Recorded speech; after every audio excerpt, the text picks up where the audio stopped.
Assalamualaikum warahmatullahi wabarakatuh. Perkenalkan, nama saya Auliadi Salsabila dengan NPM D1C023037. Di sini saya akan menjelaskan secara singkat dan sederhana apa itu manajemen media cetak.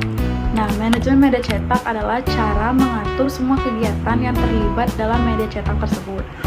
Hal ini bisa meliputi seperti berita, mendistribusikan produk, mengelola keuangan, dan mengatur iklan. Hal ini juga untuk bertujuan ke arah media cetak tersebut ditujukan. Nah, dalam media cetak ada struktur dalam media cetak. Yang paling tinggi yaitu top manager atau pemilik perusahaan tersebut, pemilik perusahaan media massa tersebut. Nah, di dalam media cetak, strukturnya ada yang namanya dipimpin oleh pemimpin redaksi. Pemimpin redaksi ini adalah orang yang bertanggung jawab dalam menerbitkan pers atau penerbitan berita. Nah, di bawah pimpinan redaksi ada yang namanya sekretaris redaksi. Sekretaris redaksi ini adalah orang yang membantu pimpinan redaksi untuk mengatur administrasi, seperti menyiapkan atau menerima surat-surat yang masuk untuk media tersebut. Selanjutnya ada yang namanya redaktur pelaksana. Nah, redaktur pelaksana ini adalah orang yang membantu pimpinan redaksi dalam menjalankan tugas atau dalam penerbitan berita.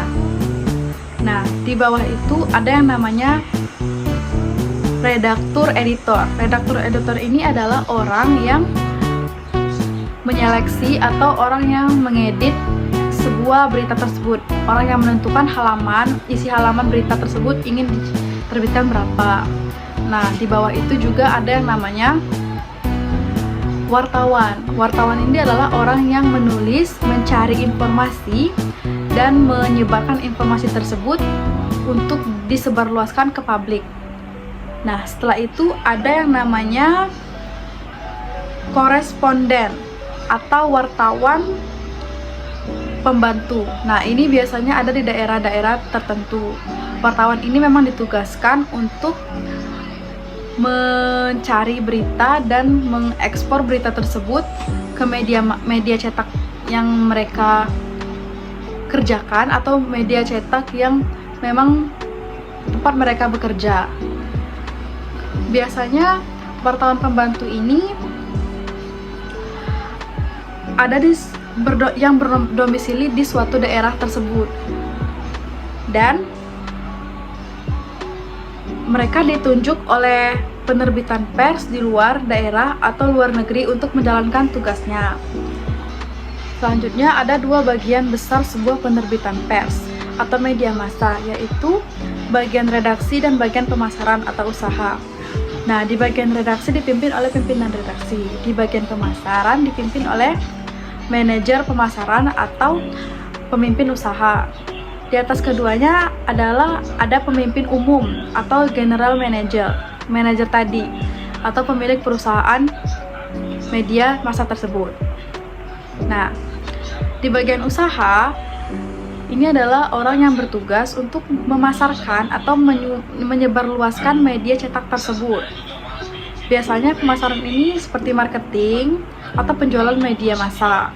Nah, bagian ini merupakan sisi komersil, meliputi sirkulasi atau distribusi, seperti iklan dan promosi. Biasanya, bagian pemasaran dipimpin oleh seorang pemimpin perusahaan atau seorang manajer pemasaran.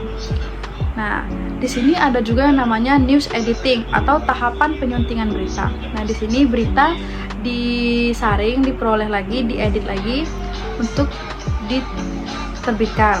Nah, ada selanjutnya itu news distributing atau menyebarkan berita ke publik. Nah, ini tugas seorang redaksional untuk menyebarkan berita tersebut ke publik. Selanjutnya yaitu news evaluating atau pola analisa isi. Nah, di sini mereka bertugas untuk mengevaluasi atau menganalisis berita yang ingin mereka terbitkan gitu tadi. Nah, selanjutnya yaitu ada yang namanya bidang cetak atau printing department. Nah, di sini pimpinan percetakan dibantu oleh dua manajer, yaitu manajer produksi dan manajer administrasi.